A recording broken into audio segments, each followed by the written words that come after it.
Je m'appelle Pierre, j'ai 35 ans et je suis analyste de données à Lyon.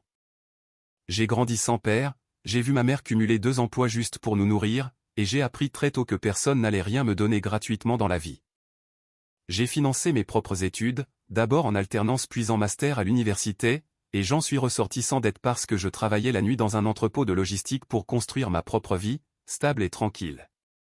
Je ne suis pas riche, je ne suis pas quelqu'un de trépidant, mais je suis quelqu'un de solide. Je pensais que c'était ce qui comptait le plus. J'ai rencontré Victoire lors du mariage d'un ami il y a 5 ans. Elle avait 28 ans, travaillait dans le marketing, et possédait cette énergie qui faisait que tout le monde se retournait sur son passage. Je ne sais toujours pas ce qu'elle a vu en moi ce soir-là, mais nous avons commencé à sortir ensemble et 6 mois plus tard, je la demandai en mariage. La cérémonie était intime, rien de luxueux, juste la famille et les amis proches dans un domaine près de Villefranche-sur-Saône. Pendant les 2 premières années, tout allait bien. Nous avions nos habitudes, nos plaisanteries privées, nos week-ends à Annecy ou à Genève. Mais vers la 3e année, quelque chose a changé. Elle a commencé à rentrer plus tard, prétextant que son agence s'agrandissait et qu'elle avait plus de rendez-vous clients. Elle était constamment sur son téléphone, souriant à des messages qu'elle ne me montrait jamais. Quand je lui demandais de qui il s'agissait, elle répondait que c'était juste le boulot ou une collègue de bureau. De nature, je ne suis pas un homme jaloux, mais je ne suis pas aveugle non plus. J'ai remarqué quand elle a cessé de me toucher comme avant, quand elle sursautait si je cherchais à lui prendre la main, quand l'intimité était devenue une corvée qu'elle tolérait une fois par mois si j'avais de la chance. Puis, un soir, mon frère Nicolas m'a appelé. Nicolas est mécanicien, il vit à une 40aine de minutes de chez moi, et nous prenons un verre ensemble toutes les 2 semaines.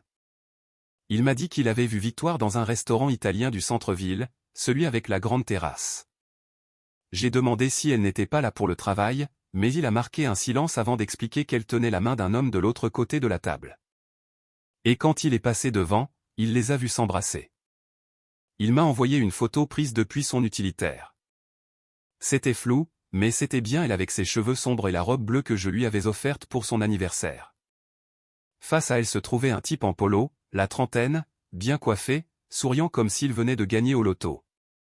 Je ne l'ai pas appelé ce soir-là. Je n'ai pas crié, je n'ai rien cassé. J'ai enregistré la photo, remercié Nicolas, et je suis resté assis dans mon bureau jusqu'à 3 heures du matin à réfléchir.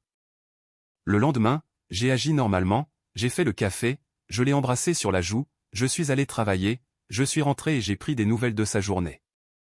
Elle m'a dit que c'était calme mais épuisant. J'ai hoché la tête et j'ai préparé le dîner.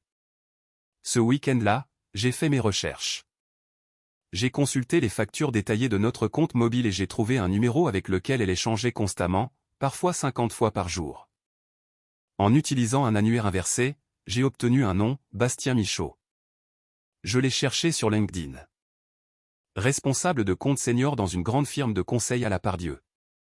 Il avait fait une école de commerce, jouait au golf, et postait des photos de lui lors d'événements caritatifs. En faisant défiler ses publications, j'ai trouvé un détail intéressant, il était fiancé. Sa fiancée s'appelait Noémie Beaumont. Ce nom me disait quelque chose. Son père, Richard Beaumont, était le propriétaire de l'entreprise où travaillait Bastien. Bastien ne se contentait donc pas de coucher avec ma femme, il était aussi fiancé à la fille de son patron. Je n'ai pas confronté Victoire. J'ai observé. J'ai remarqué qu'elle s'apprêtait davantage avant ces réunions. J'ai vu des débits sur notre carte de crédit commune pour des restaurants où je n'avais jamais mis les pieds, pour des verres dans des bars de quartier où elle prétendait ne jamais aller. Un soir, elle est rentrée à 23 heures en disant qu'un dîner client s'était éternisé, et j'ai senti l'odeur d'un parfum pour homme sur sa veste. Ce n'était pas le mien. 2 semaines plus tard, elle est venue me voir avec une idée. Elle m'a demandé si j'avais confiance en elle, disant qu'elle me trouvait distant ces derniers temps et qu'elle voulait s'assurer que notre couple était solide. Puis, elle a suggéré quelque chose de bizarre, elle voulait me présenter un de ses anciens amis, un ex de l'université, pour que nous prenions tous un verre ensemble, soi-disant pour voir si j'étais du genre jaloux ou si j'étais quelqu'un de sûr de moi. Je l'ai regardé fixement. C'était son piège. C'était sa façon de justifier ce qu'elle faisait déjà, de retourner la situation pour que, si je réagissais mal, ce soit moi le méchant. J'ai accepté. Elle a scié, elle ne s'attendait visiblement pas à ce que j'acquiesce.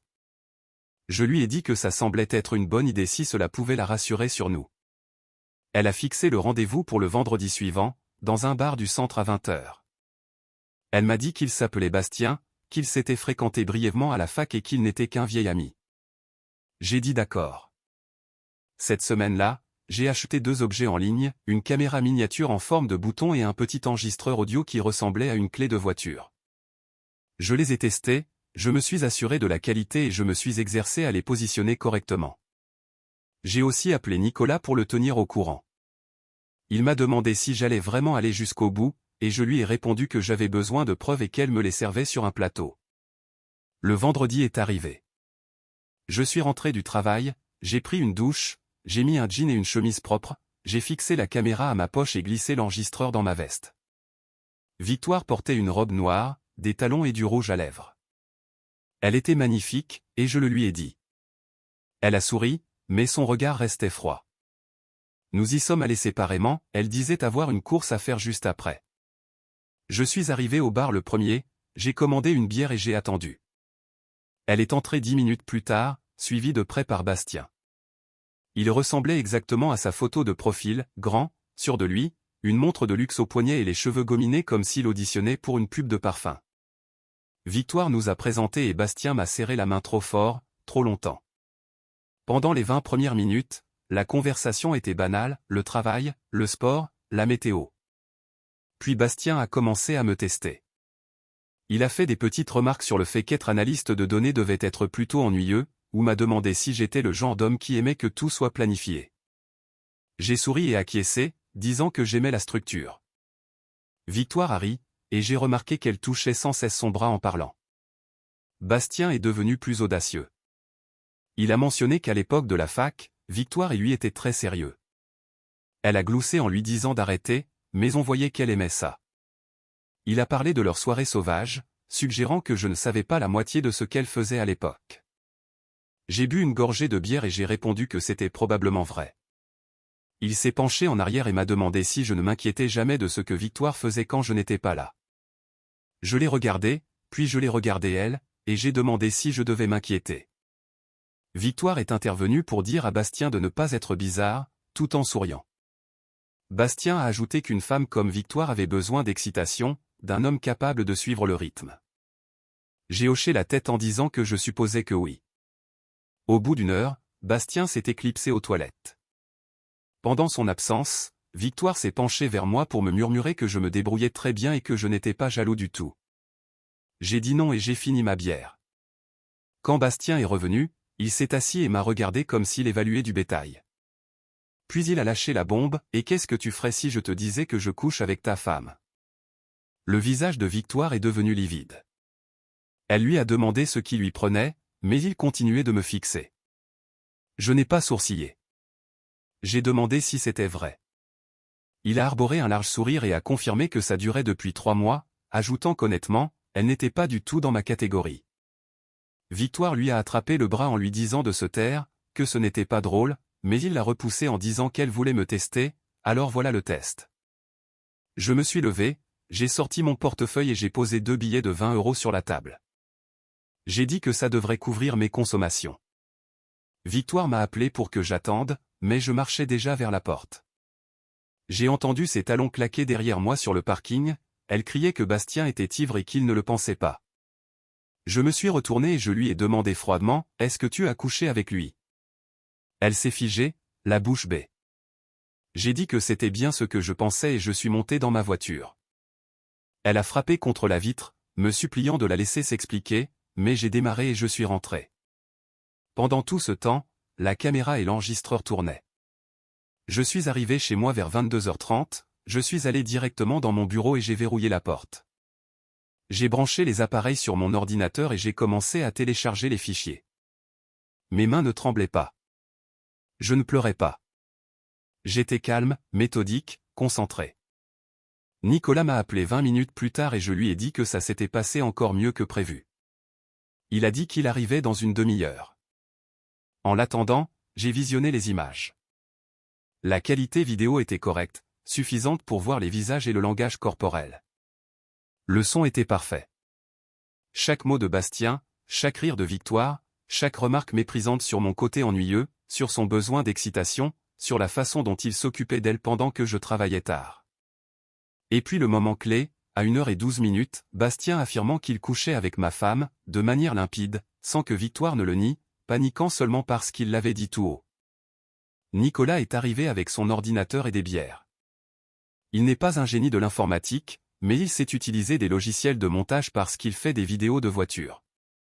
Nous avons passé les 3 heures suivantes à monter un florilège des meilleurs moments, 10 minutes de vidéo, avec horodatage et sous-titres, impossible à mal interpréter.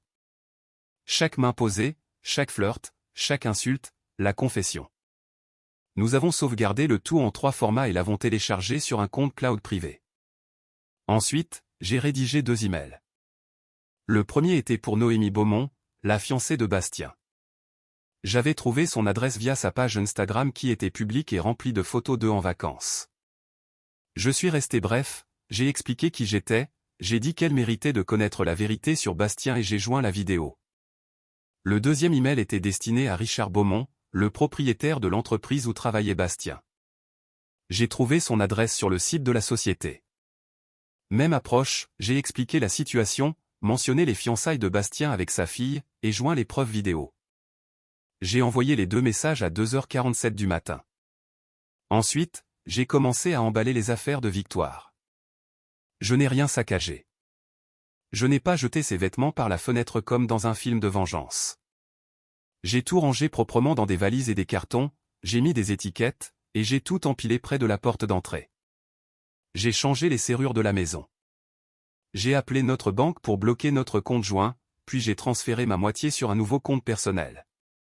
J'ai changé tous les mots de passe que nous partagions, Netflix, Amazon, le Wi-Fi, tout. J'ai appelé la société de télésurveillance pour leur signaler que Victoire n'était plus autorisée à pénétrer dans la propriété. À 6h du matin, j'avais fini. J'ai préparé un café, je me suis assis sur le canapé et j'ai attendu. Mon téléphone a commencé à sonner à 7h15. C'était Victoire. Je n'ai pas répondu. Elle a appelé encore et encore. À 8h du matin, j'avais 14 appels manqués et 32 SMS allant de « Où es-tu ?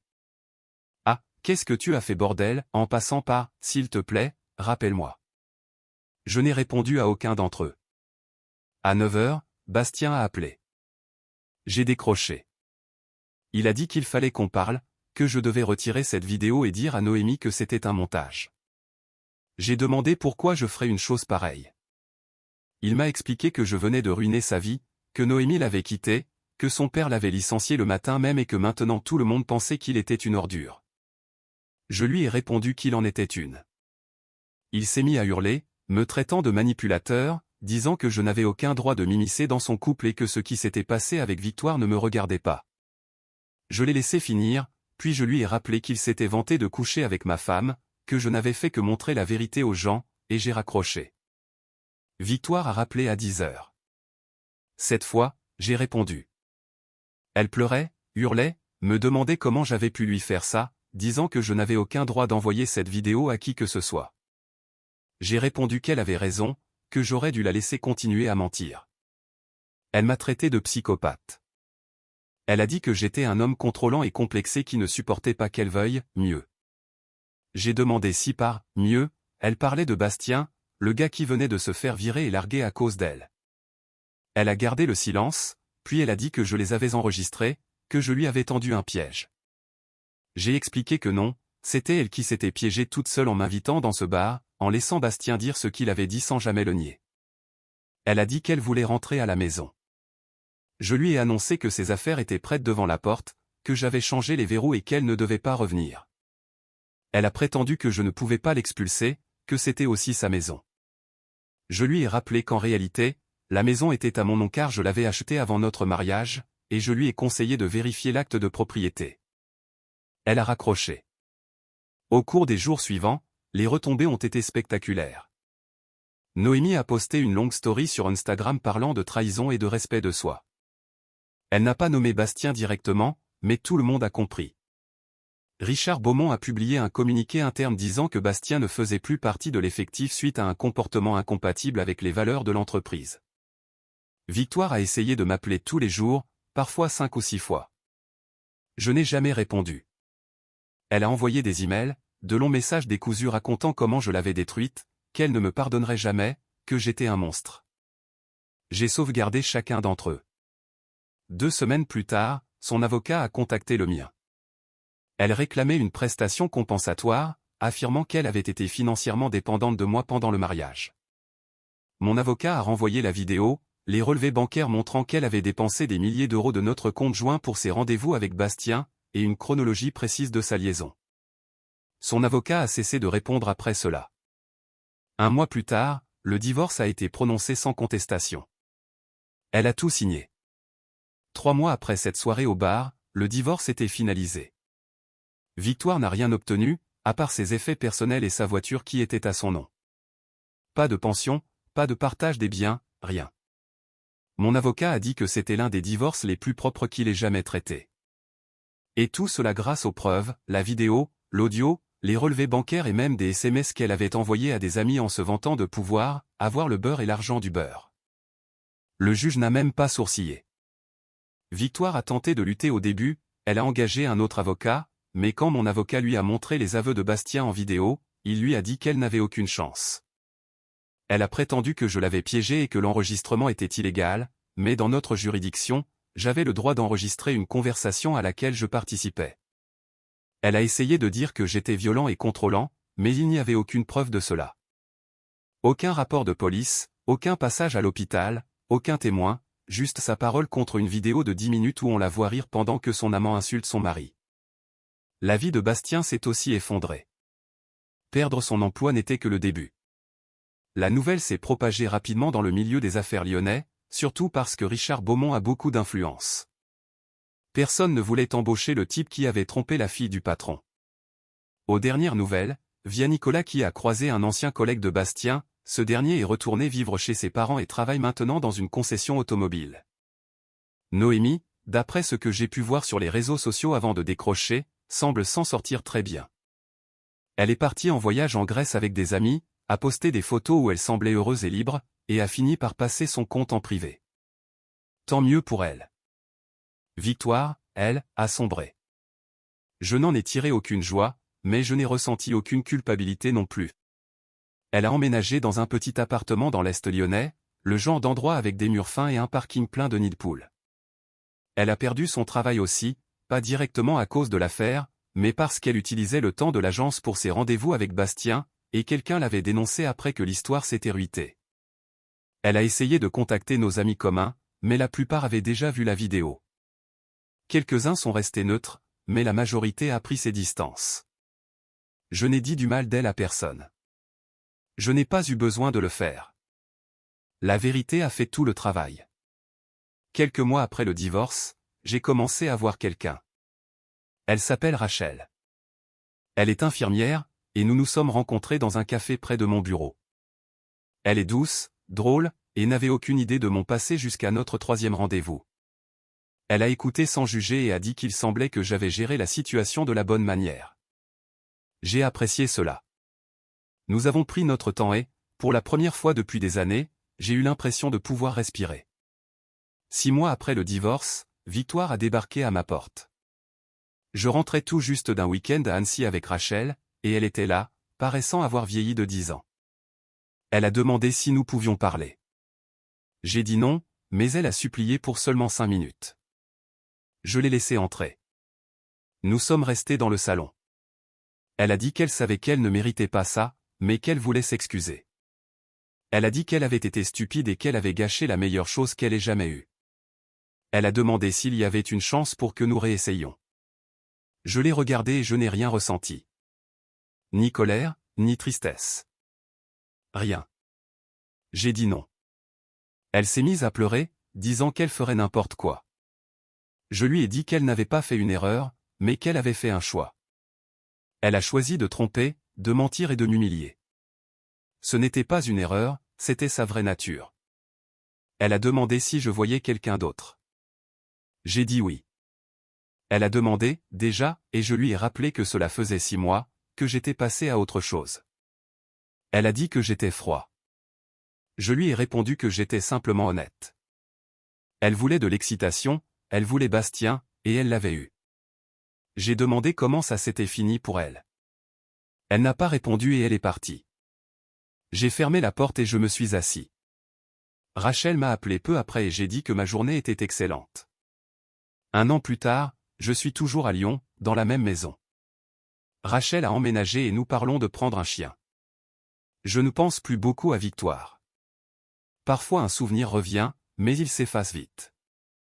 Nicolas prend toujours des nouvelles et nous buvons toujours des bières ensemble. J'ai croisé Richard Beaumont le mois dernier. Il m'a serré la main et m'a remercié, disant que j'avais épargné beaucoup de souffrance à sa fille. Je lui ai dit que j'étais juste honnête. Il a répondu que l'honnêteté comptait, et il est parti. En regardant en arrière, je ne regrette rien. Je n'ai pas fait de scène, j'ai juste montré la vérité et je suis parti. On ne peut pas se battre pour quelque chose que l'autre a déjà détruit. Victoire a fait son choix et j'ai fait le mien, celui de reprendre le contrôle de ma vie. Je ne suis pas un héros, juste un homme qui a décidé qu'il méritait mieux. Et je l'ai obtenu.